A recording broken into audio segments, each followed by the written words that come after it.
అందరికీ నమస్కారం.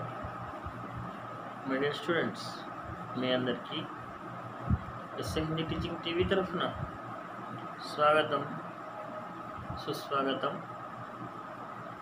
సాధారణంగా దక్షిణ భారత్ హిందీ ప్రచార సభ వాళ్ళ యొక్క రాష్ట్ర భాష హిందీకి సంబంధించి లెసన్స్ గత కొన్ని రోజులుగా చెప్తున్నాను. అందులో భాగంగా 10 మినిట్ డాక్టర్ రామ్ కుమార్ వర్మ గారు రాశారు. 10 మినిట్ అంటే 10 నిమిషాలు. 10 మినిట్ అంటే 10 నిమిషాలు. సాధారణంగా ఈ 10 నిమిషాలు అంటే చాలా వరకు మనకు చాలా చీప్గా అనిపించవచ్చు. చూస్తూ ఉండగానే 10 నిమిషాలు అయిపోతూ ఉంటాయి. నిజానికి ఈ 10 నిమిషాలు అనేది ఏదైతే ఉంటుందో ఈ గొప్ప విషయం. 10 నిమిషాల్లో ఎన్నో చేయొచ్చు, ఎన్నో మాట్లాడవచ్చు. ఎస్పెషల్లీ జైల్లో ఉన్నటువంటి ఖైదీలకైతే ఈ 10 నిమిషాల్లో ప్రతి నిమిషము important. So anyhow doctor Ram Kumar Varma గారు రాసినటువంటి 10 మినిట్ అనేటువంటి లెసన్ చెప్పబోతున్నాను. జాగ్రత్తగా వినండి. సాధారణంగా ఫస్ట్ ఆఫ్ ఆల్ ఇవాళ కవి పరిచయం నేర్చుకుందాం. కవి పరిచయం అయిన తర్వాత లెసన్లోకి వెళ్దాం. डॉक्टर राम कुमार वर्मा हिंदी के सुप्रसिद्ध साहित्यकार, व्यंग्यकार और हास्य कवि के रूप में जाने जाते हैं. डॉक्टर राम कुमार वर्मा गारू हिंदी साहित्యంలో ప్రసిద్ధి రచయిత, సాహిత్యకారుడు, వ్యంగ్యకార్ అంటే నవ్వుతూ ఉండేవాడు, నవ్విస్తూ ఉండేవాడు. ఆయన రచనల ద్వారా వ్యంగ్యాస్త్రాలు వేస్తూ ఉండేవాడు. హాస్యము అంటే నవ్వులాట్లే. ఆయన కవితల్లో, ఆయన రచనల్లో హాస్యం ఉంటుంది, వ్యంగ్యం ఉంటుంది. అదేవిధంగా గొప్ప వ్యక్తిగా ఆయన యొక్క కహానీలు, స్టోరీలు చదివినప్పుడు మనకు చాలా హ్యాపీగా అనిపిస్తూ ఉంటుంది. డాక్టర్ వర్మకు హిందీ ఏకాంకీ కా జనక్ మానా జాతా హై. డాక్టర్ వర్మ గారిని హిందీ ఏకాంకీలో గొప్ప వ్యక్తిగా మనం తీసుకోవచ్చు. इनके काव्यों में रहस्यवाद व छायावाद की झलक है. ఆయన యొక్క ఏకాంకి అంటే మోనో యాక్ట్, ఒక విషయం మీదే ఉంటుంది, చాలా గొప్పగా ఉంటుంది ఆ విషయం కూడా. ఆయన కావ్యాలు రహస్యవాద और छायावाद की झलक है అంటే రహస్యవాదమైనటువంటి కవితలు రాస్తాడు, ఏకాంకి కావ్యాలు రాస్తాడు. ఛాయావాద్ ప్రకృతికి సంబంధించినటువంటి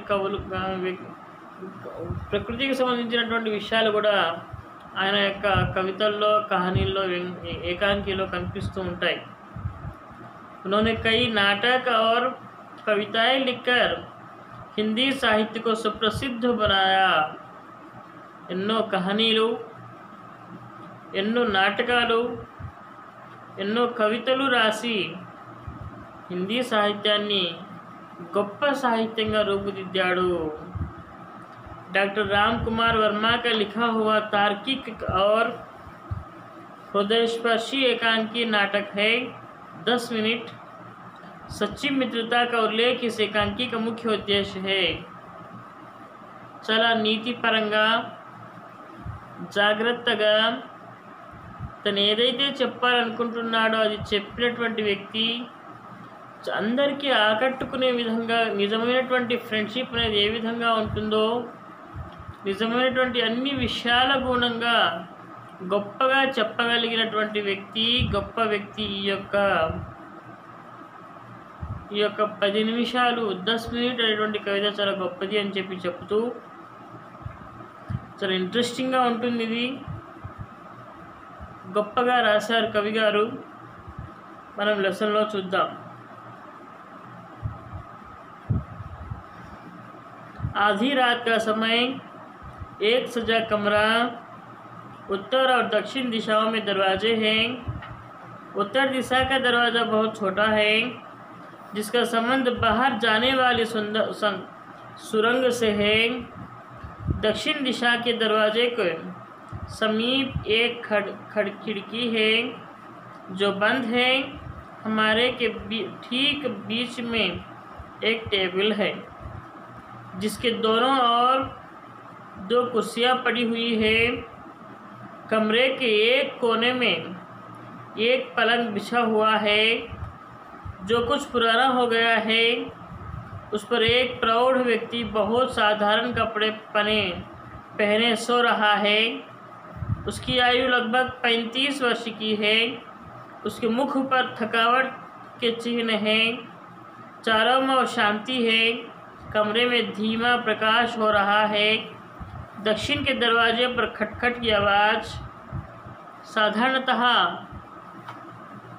स्टार्टिंग में ही एक दरवाज़ा का झलक दिखाई दे रहा है।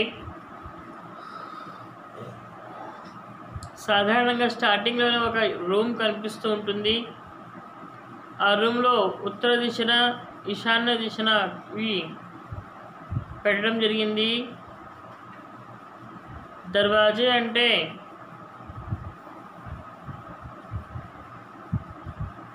తలుపులు పెట్టడం జరిగింది. అయితే చాలా విశాలంగా ఉంది. 35 సంవత్సరాల వ్యక్తి అక్కడ ఉన్నటువంటి ఒక మంచం మీద బాగా అలసి సొలిసిపోయి పడుకొని ఉన్నాడు. అటువంటి వ్యక్తి చూస్తూ ఒక సైడు తలుపులో నుంచి ఠక్ ఠక్ సౌండ్ వస్తుంది, ఎవరో వచ్చినట్టుగా. మహాదేవ్ మహాదేవ్ మహాదేవ్ మహాదేవ్ అని చెప్పి అరుస్తూ ఒక స్వరం వినిపిస్తుంది. महादेव आलस से सिर उठाता है और वह आंख मलता हुआ भुएं सिकोड़कर दरवाजे की तरह देखता है. లేచి అలసిపోయినటువంటి వ్యక్తి లేచి ఒక్కసారిగా ఇట్లా తుడుచుకొని ఎవరు అని చెప్పి ఆ దర్వాజా సైడ్, ఆ యొక్క తలుపు సైడ్ చూస్తాడు. महादेव अंतिम स्वर में व धीमा, अंतिम स्वर व धीमा,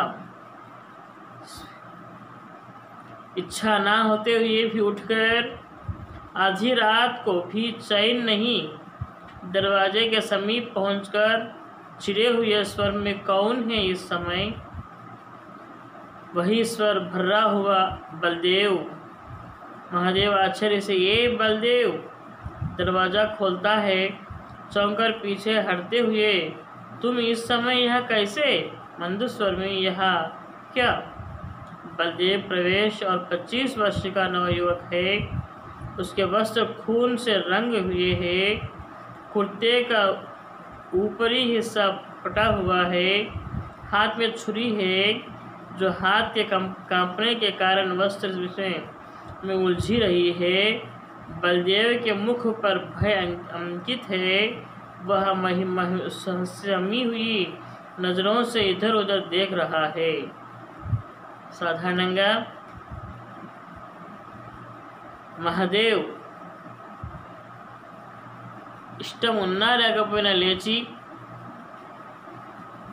ఎవరో ఈ టైంలో లేచి వరుస్తున్నారు అని చెప్పి మహాదేవ్ గారు లేచి చిన్నగా వెళ్ళి ఆ తలుపు తీసి ఎవరు అని చెప్పి ఇష్టం ఉన్నా లేకున్నా కూడాను తీస్తాడు. ఆ తర్వాత అక్కడ బల్దేవ్ కనిపిస్తాడు. బల్దేవ్ను చూసి బల్దేవ్ నువ్వు ఇప్పుడు ఈ టైంలో ఏంటి అని అడుగుతాడు. బల్దేవ్ ఏం చెప్పడు. బల్దేవ్ శరీరం మొత్తం కపడే అంటే బట్టలు మొత్తం కూడాను నెత్తురుతో తడిసి ఉన్నాయి. బల్దేవ్ యొక్క చేతిలో కత్తి ఉంది. వణుకుతున్నాడు, భయపడుతున్నాడు. అంటే ఎవరినో హత్య చేసి వచ్చాడు. ఏమైంది బల్దేవ్ అని చెప్పి అడిగే ముందే ఇంట్లోకి వస్తాడు. లోపలికి వచ్చి తలుపేసుకుంటాడు. ఆ టయానికి ఆ యొక్క హత్య చేసినటువంటి బల్దేవ్ యొక్క స్థితి ఇట్లా ఉంది అని చెప్పి చూపించాడు. చేతిలో కత్తి, శరీరం మొత్తం, బట్టలు మొత్తం రక్తం, పసిన మొహం మొత్తం చెమటలు పట్టి ఉన్నాయి. ఏదో తప్పు చేసి వచ్చినలా ఉన్నాడు. ఆలోచించి ఇది అక్కడ సిచ్యువేషన్. మళ్ళీ లోపలికి వెళ్తారు, తలుపులు వేసుకుంటారు. లోపల ఏం జరిగింది అసలు ఏంటి అనేది నెక్స్ట్ రేపు పార్ట్ 2లో చెప్తాను. అంతవరకు జస్ట్ హిందీ టీచింగ్ టీవీ తరఫున మీ అందరికీ ధన్యవాదాలు తెలియజేస్తున్నాను. అలాగే వల్ల నా యూట్యూబ్ ఛానల్ని సబ్స్క్రైబ్ చేస్తున్నారు, లైక్ చేస్తున్నారు, షేర్ చేస్తున్నారు. అందుకు ధన్యవాదాలు తెలియజేస్తూ థ్యాంక్ యూ వెరీ మచ్. మళ్ళీ రేపు సెకండ్ పార్ట్తో కలుద్దాం. Thank you.